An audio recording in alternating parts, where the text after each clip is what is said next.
রাজ্য জুড়ে এই মুহূর্তে ভয়ঙ্কর শীতের দাপট। এক ধাক্কায় তাপমাত্রা নেমে গেছে 2 থেকে 4 ডিগ্রি সেলসিয়াস। প্রথমে দক্ষিণবঙ্গের কথা বলি। কলকাতা সহ দক্ষিণবঙ্গের প্রায় সব জেলাতেই থাকবে তীব্র শীতের দাপট এবং সর্বনিম্ন তাপমাত্রা থাকবে স্বাভাবিকের নিচে। তবে ভোর ও সকালের দিকে ঘন কুয়াশা থাকবে। দৃশ্যমানতা কম থাকায় বিমান ও যান চলাচলে সমস্যা হতে পারে। অন্যদিকে উত্তরবঙ্গের পরিস্থিতি দেখলে বোঝা যাচ্ছে উত্তরের হাওয়ার দাপটে শীত আরও তীব্র হবে। দার্জিলিং, কালিম্পং ও পার্বত্য এলাকায় তুষারপাতের সম্ভাবনা রয়েছে। পাশাপাশি উত্তরবঙ্গের বেশ কিছু জায়গায় হালকা থেকে মাঝারি বৃষ্টিপাতের সম্ভাবনাও রয়েছে। দর্শক, এই মুহূর্তে আপনি কোন জেলা থেকে দেখছেন অবশ্যই আপনার জেলার নাম ভিডিওর কমেন্ট বক্সে লিখে জানাবেন। আজকের ভিডিওতে আলোচনা করব কোথায় কোথায় বৃষ্টিপাতের সম্ভাবনা রয়েছে, কোন কোন এলাকায় ঘন কুয়াশা ও শীতের দাপট সবচেয়ে বেশি থাকবে এবং আজকের তাপমাত্রা কেমন থাকতে পারে।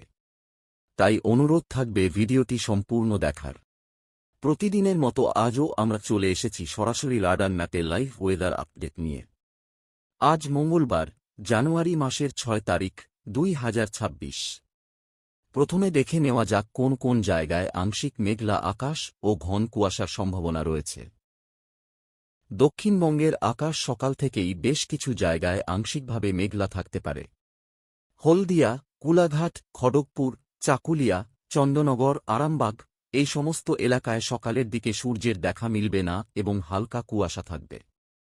দুর্গাপুর, বর্ধমান, শান্তিপুর, বাঁকুড়া, সিউড়ি, কাটুয়া, আজিমগঞ্জ, বহরমপুর, বেলডাঙ্গা, রামপুরহাট, বোলপুর, গুসকারা এই সব এলাকায় মঙ্গলবার সকালে আংশিক মেঘলা আকাশ থাকবে এবং হালকা কুয়াশার সম্ভাবনা রয়েছে। উত্তরবঙ্গের ক্ষেত্রেও আংশিক মেঘলা আকাশ থাকবে। পঞ্চগড়, কুচবিহার, রংপুর, ঠাকুরগঞ্জ, কিষানগঞ্জ, শিলিগুড়ি, করণদিঘি এলাকায় সকালের দিকে ঘন কুয়াশা থাকবে। দার্জিলিং ও শিলিগুড়িতে শীতের দাপট সবচেয়ে বেশি থাকবে। বাংলাদেশের বিভিন্ন এলাকাতেও আংশিক মেঘলা আকাশ থাকবে। সিলেট, শিলচর, কুমিল্লা, ময়মনসিংহ, খুলনা, বরিশাল, চট্টগ্রাম, রাজশাহী, যশোর, সাতক্ষীরা এই সব এলাকায় সকালের দিকে সূর্যের দেখা মিলবে না এবং কুয়াশা থাকবে। বেলা 1টার দিকে দক্ষিণবঙ্গ, উত্তরবঙ্গ ও বাংলাদেশের বেশ কিছু জায়গায় আংশিক মেঘলা আকাশ থাকতে পারে। তবে বৃষ্টিপাতের সম্ভাবনা খুব কম। উত্তরবঙ্গের দার্জিলিং, শিলিগুড়ি ও আলিপুরদুয়ারে হালকা ছিটে ফোঁটা বৃষ্টির সম্ভাবনা রয়েছে। দক্ষিণবঙ্গ ও বাংলাদেশে আগামী কয়েকদিন বৃষ্টির সম্ভাবনা নেই। আবহাওয়া